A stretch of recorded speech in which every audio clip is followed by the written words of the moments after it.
ويا هونغو ويا خسارة نمن سلانين خنجرات جرو قد سيسا دكنا فول درسا ختما دبر بدينسا نمن سلان وياتك نيسا خيسا فدورا دردرا خنسلان نتتوغارا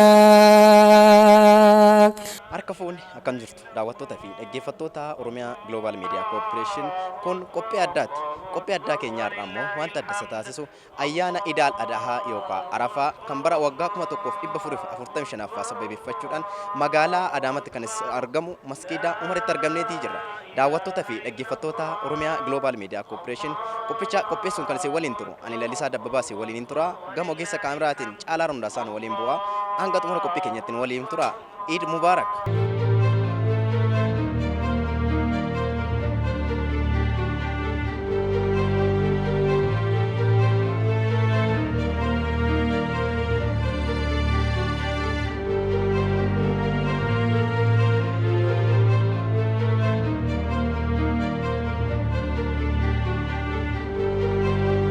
نمن سلان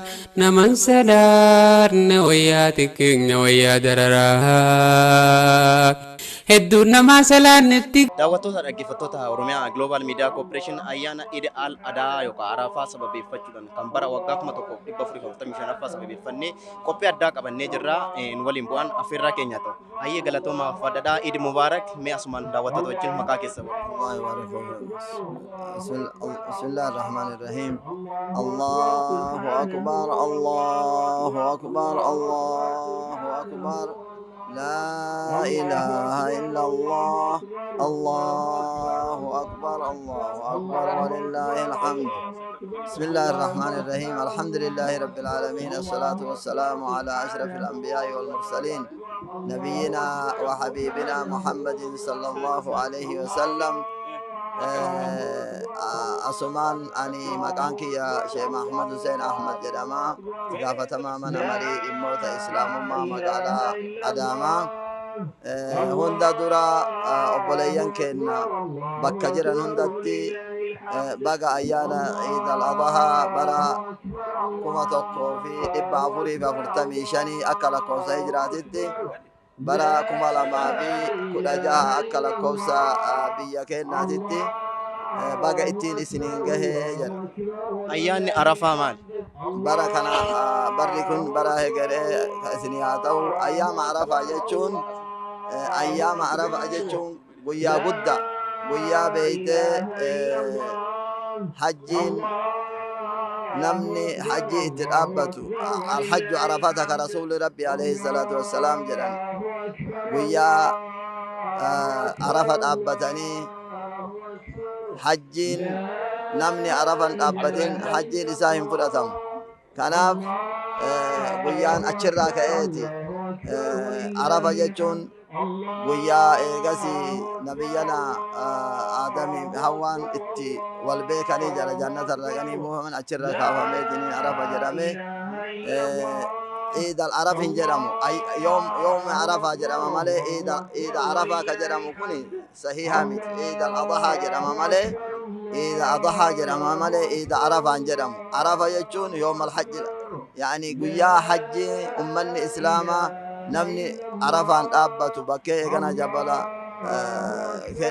أبتيتني إنجل كنا قيا كون قيا قدارا عرفة جتون قيا قدا الحج عرفة حج جتون مان عرفة جتا نمني عرفة أبتين حج نسافر تمن قبض كنا أبو أما كإت أما جركوني سني خليسة تري خليسة وري مكة أبتين واسين صومنا نمني مكة دقين نمني حجين دقيني صومو قبل صومني سني قيا قدا صوم قدارا كربي معسيا المنامات تقوله كبرا دبريتي في برا دخول ليتنا ما أرى سبب صوم قيا عرفة كان أبو حواسني كأن كبيكو أبو عيد الأضحى جرم ماله عيد عرفة جرم عرفة يومي وان حجيتي والقبضة كليسا مسلمتوني حرم ربي لكني مكة لكني جلن حجي جيساني تنين جلن أما قيانا راكن أسيك تجر عيد الأضحى جلن عيد الأضحى جلن عيد الأضحى جتون أكا علماء إسلامات بتنتي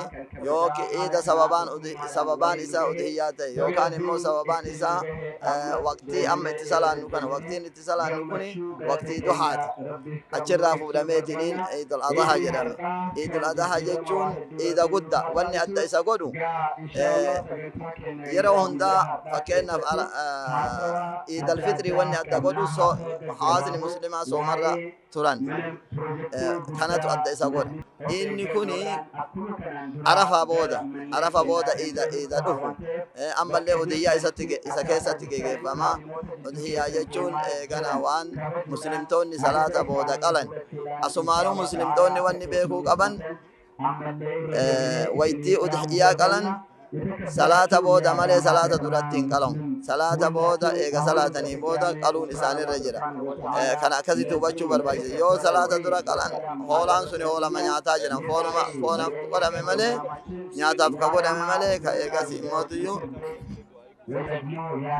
nyaataaf ka godhame malee ka iidaaf godhame miti. Kanaafuu guyyaan guyyaa guddaadha. Iida keessan asumaanuu wanni dabarfachuu barbaannu nageenni murteessaadha. Iida waytii walitti dhuftan nagaa walitti dhufna. Salama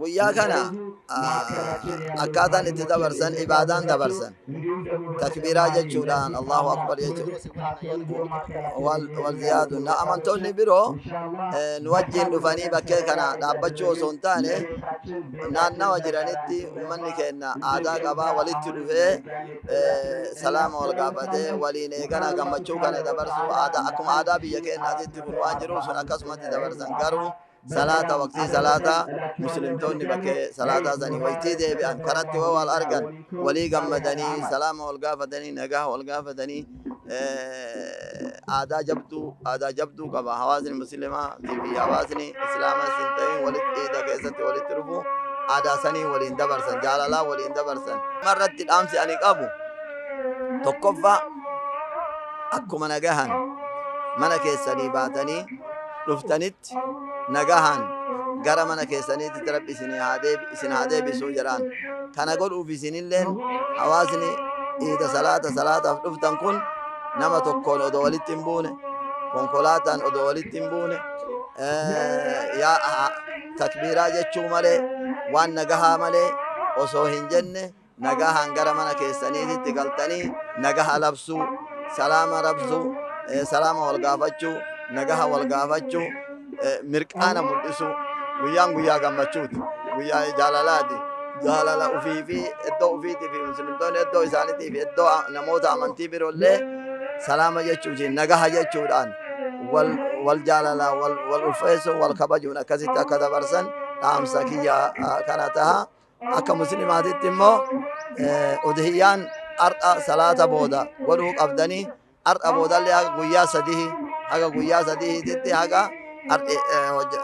wiixata xiibxata haga harbaa zuhuriititti udhiyyaan itti fufamuu qaba namni gargaaramuu qaba obboleeyyan keessan harki qal'eedhin nyaatuu qabanii itti gammaduu qabanii kanarratti jabaadhaatii udhiyyaan har'uma bichatti akka hin dhumne illee hubachuu qabanii haga guyyaa sadii har'a booda guyyaa sadii hin jira akkasitti beeytee guyyama tokko qaltanii hin xumurina waan shari'aan nu bal'iseef namni illee haa itti fayyadamu haga guyyaa sanii akkasitti eegas immoo akka iida keessan dabarsitan itti deebi'ee baga itti isin gahe baga gammaddanii ulfaadhaa nagahan isiniin jedha. Assalaamu alaikum warahmatullahi wabarakatuh. Isinillee akkaataa kanaan ayyaana keenya kabajuudhaaf dhuftanii gaafii nu godhuuf galatooma ulfaadhaa jenna itti fufa. Fattoota Oromiyaa Global Media Corporation ayyaana Eid al-Adha yookaan Arafa sabeeffachuun egaa qophiin taasifne ammayyuu akkuma itti tufeetti jira baga ittiin singee hordoftoota amantaa musliimaa addunyaa mararra jirtan hundumaan Eid Mubaarak. Hedduun namaa salaannetti gaara qiyaamaan dhuftii beeknu fuuldura salaanni dhabamnaan qoftee taata daara. Ani maqaan kiyya Muhammad Amin jedhama. Durataa kollajjii Islaamaa Gondee Asallaa Ma'had Imaamu Shaafi'ii jedhamu durataa kollajjii kanaati. Ayyaan Idaal Adaa akka biyya keenyatti guyyaa har'aa haala bareedaa kanaan magaalaa kanattis qabatamaatii jira. Kanaan wal qabatee amantoonni musliimaa guyyaa ayyaanaa kan akkamiin dabarsu? Guyyaa har'aa kana sagantaan Iidul Adhaa kun waa hedduuf keessatti qaba. Awwala namni kun nagayaan bahee nagayaan galee eega asirraa bahee hoolaa qalee ka dandahu re'ee ka dandahu hoolaa ka dandahu horii akkasitti sadaqateetiin hin je'a. Kanaaf jecha sagantaan guyyaa iidaa kun guyyaa barakaa guyyaa namni gartee eeganamuu fira yaadatu aanaa yaadatu jaartii jaarsan qabne ijoollee abbaan qabne yaadatee nyaachisee je'u akka rabbiin keenna akka nabi Muhammad alayhi salaatu wassalaam ajajanitti sagantaa guddaa kan of keessaa qabaa jechuudha.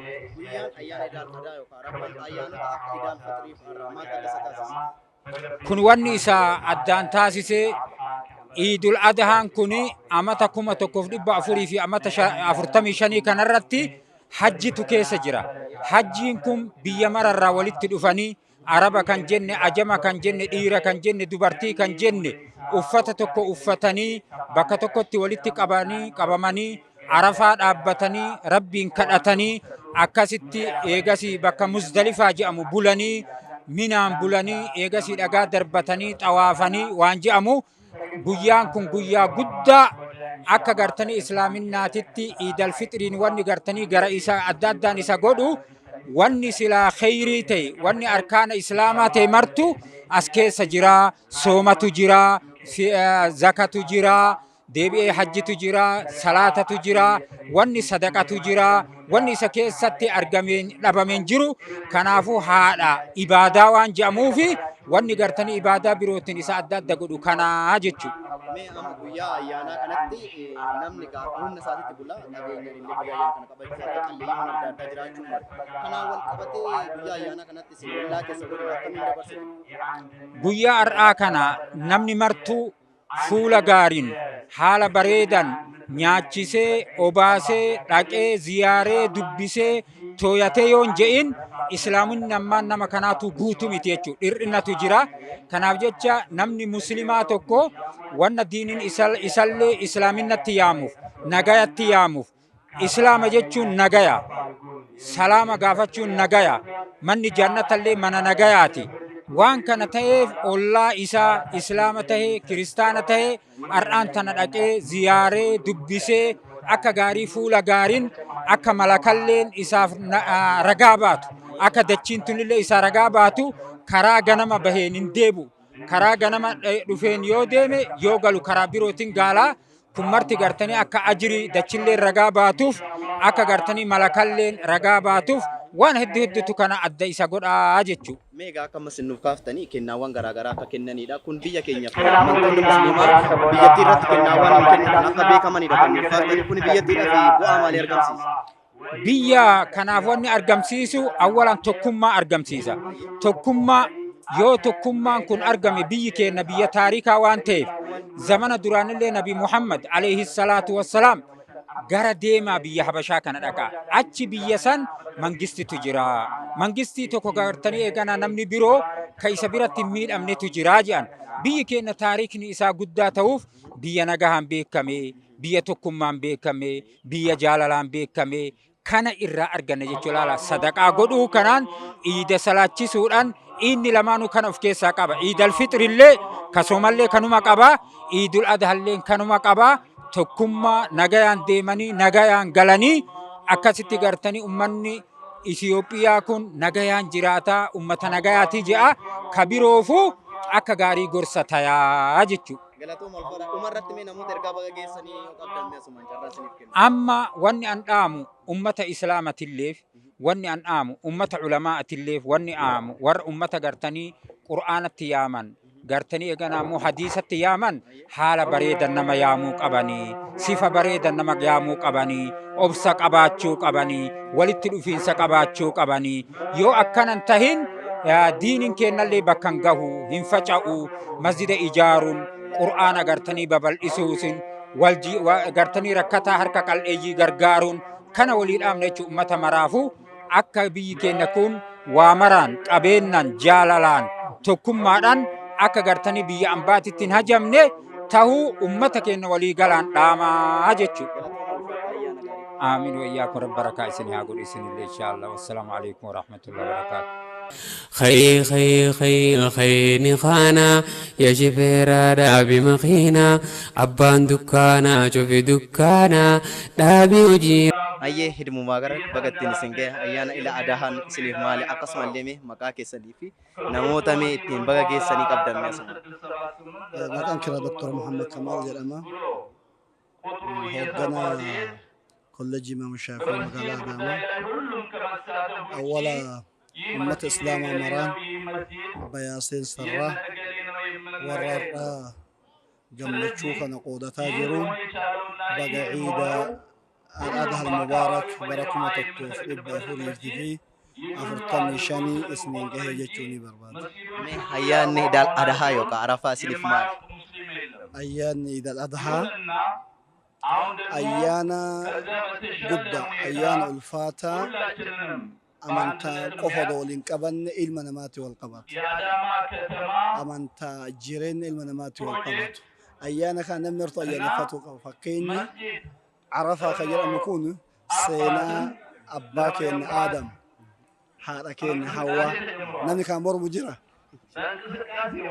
نمني مالي راوت في الدمي في حوامي سينا كوني سينا عرفة خير أن يكون أكبر تاريخها بسوتي سينا أباكين أبا إلمنا قوتو أوروبا أمريكا أفريقيا سينا إسانتي في هذا الدنيا كان هرتي هوا والقبات يو سينا كون سينا أباكي نجل قبا حاركي نجل قبا والقبات قويا عرقا أمة إسلاما قوفا يعني فتومي كبر باكي سسيرا آدم نما مرافق كتامي مرمي قبا حوان هو مرمي قبدي انقبت الدم جنو آدم جنو چبق أفاني تمالي غرغرم من قبل كناف جيتشا تاريكا yeroo baay'ee addaan fagaatanii rabbi isaan jannata keessatti isaan uumee ka'etti muka wahii hin nyaatinaa jedheeni shayxaanni abaabbalee ganda san isaan baasee muka san nyaannaan rabbi itti mufatee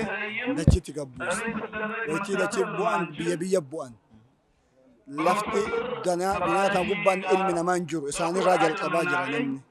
Bara baay'ee wal barbaadaa turanii bakka Arafaa jedhan kaatu wal argatan.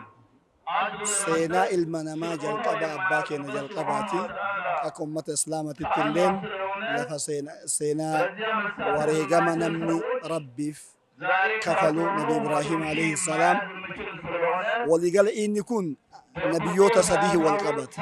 Nabi Aadamii, Nabi Ibraahimii, نبي إسماعيل نبي محمد صلى الله عليه وسلم جروتا كان صديني والقبض نبي نما فولي نبي آدم نبي إبراهيم نبي إسماعيل نبي محمد صلى الله عليه وسلم كان فو سينا ديرا في عيد عدة كبا تارك نساء أكبي كينة تتمو كايو نساء نمني والبراتو والغرغارو والجداباتو كايون إساء والرب جدي ربي إرجع أمنتاف درسا كنو فكينيا أما سغنتان راوتامو يو صلان ميكاني أضحيا كجدامو هولا باقي قرام من بيت من بيت هوري باقي قرام هورين كن كايون إني قرامو في نمر بتمي ربي نبي الله إبراهيم إنساني كالأبان أرغتان إلمتوك أبان ربي قرأ إجديني أجاجتكين أجاجة سنفرأتو في جيتش نبي إبراهيم عليه السلام إلمساني مرياتشيساني ربي قرأ إنان جدا مال جت جنان إلمي مال جدين يا أبا تفعل ما تؤمر يا أباكية وربي تسي أجاجة قوتو دلج جديني نبي إبراهيم اللي ربي أجاجة ربي فرأتي إلمساني اللي أجاجة فرأتني يو إسان قلبي رقاكاهني ربي قرأ سجدا في دي إسان فري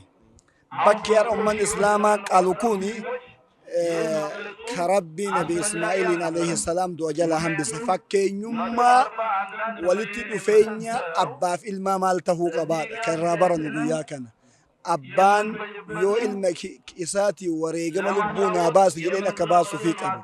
Fakkeenyummaa ilma gaariitiif abbaa gaarii. Fakkeenyummaa yoo amantaan waan tokko nama ajajje amantaan kun ilma keetillee lubbuu keetillee baasu yoo namaan jette akka baasuu barbaachisu ergaa akkanaa fi kana fakkaatan hedduu of keessaa qaba. ulfaadhaa yaada bal'aan guyyaa ayyaanaa kana amantoota biraa keessaa qalleeyyii garaa garaatiin uummanni musliimaa yeroo tololtummaadhaan waan beekamu. Naam.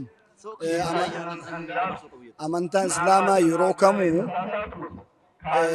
bu'uura amantaa Islaamaa keessatti waa shan irraa hundeeffama. Tokkoffaan wal gargaarsa. Zakaa ka jedhamu dhageettee jirta? Waan zakaa jedhamu jira. Amantaan Islaamaa bu'uura shan irratti hundoofti. Bu'uura shan keessaa tokko hajji iidaa irra isa jiru kana. Bu'uurri tokko immoo zakaa jedhama. Zakaa jechaan kun qabeenya rabbi sii kennirraa 2.5 keessaa harka qalleeyyii gargaaru. Qabeenya dirqamaan odoo fedhaan hin tahin jaalalaan hin tahin namni kanan kennine akka giira mootummaa naman kennine mootummaan qabee to'atu san to'atamuu qaba. Tarkaan kennuu miti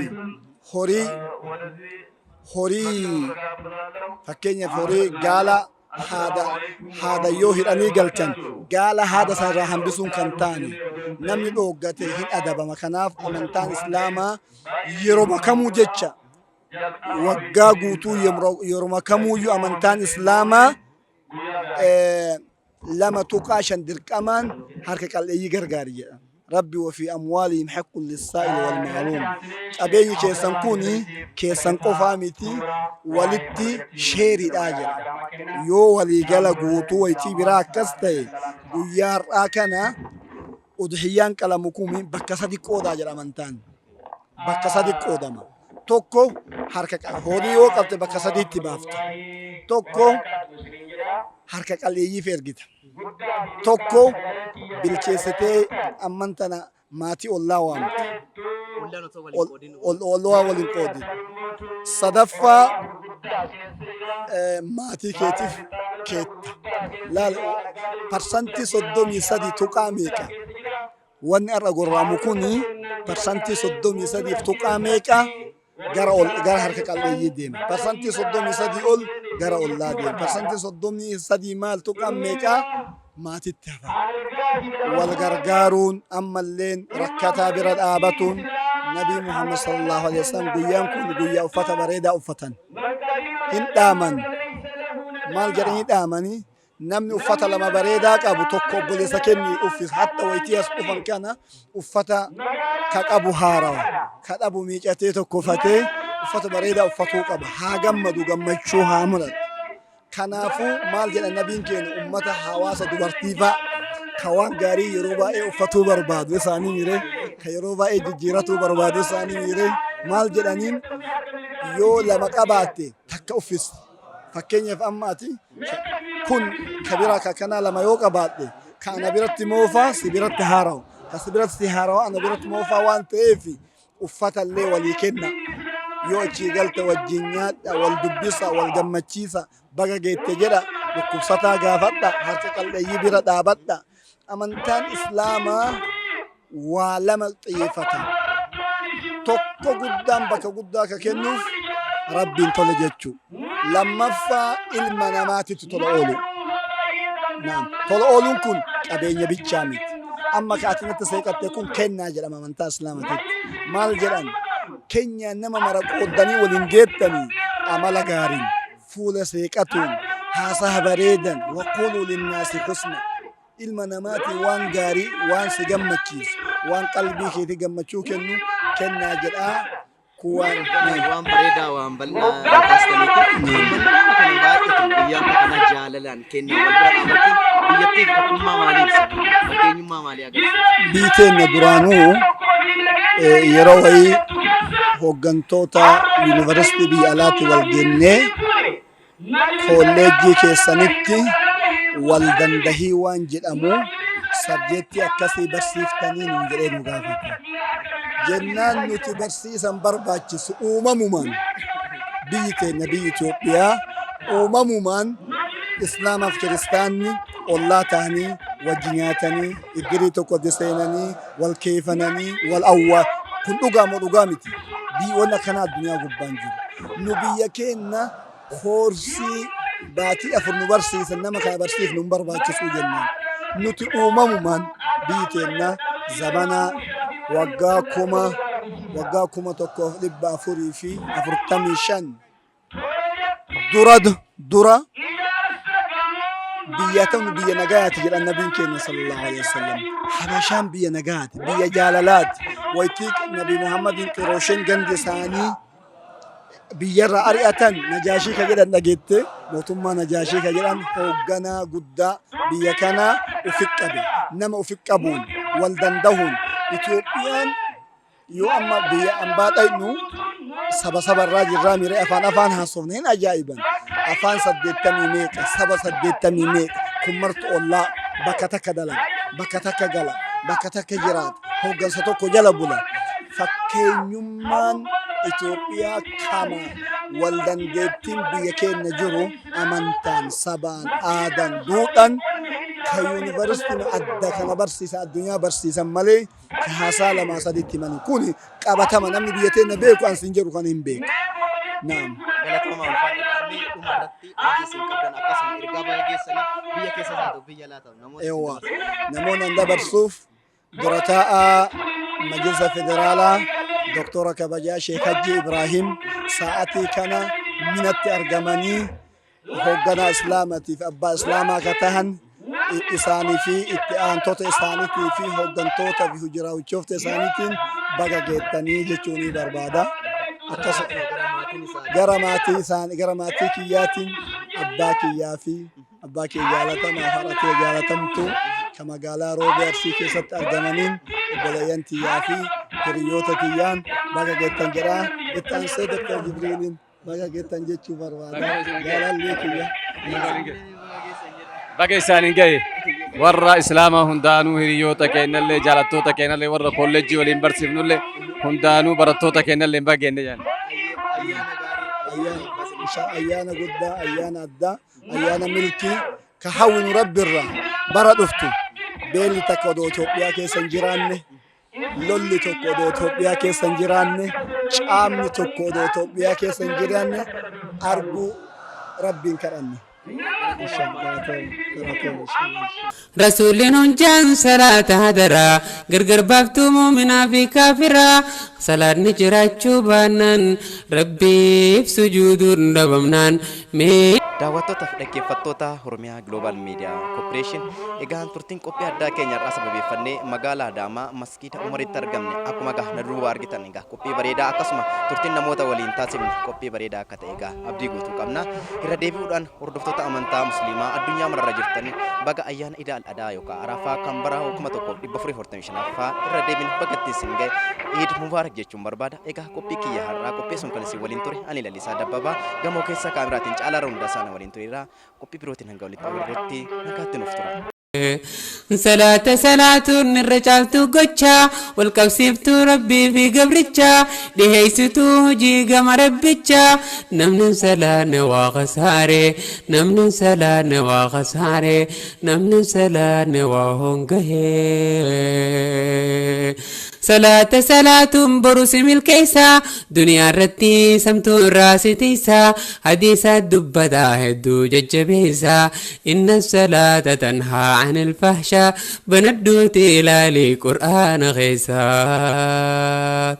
صلاة برس الكيسة دنيا رتي سمتو الراس تيسا حديثة دبدا هدو ججبيسا إن الصلاة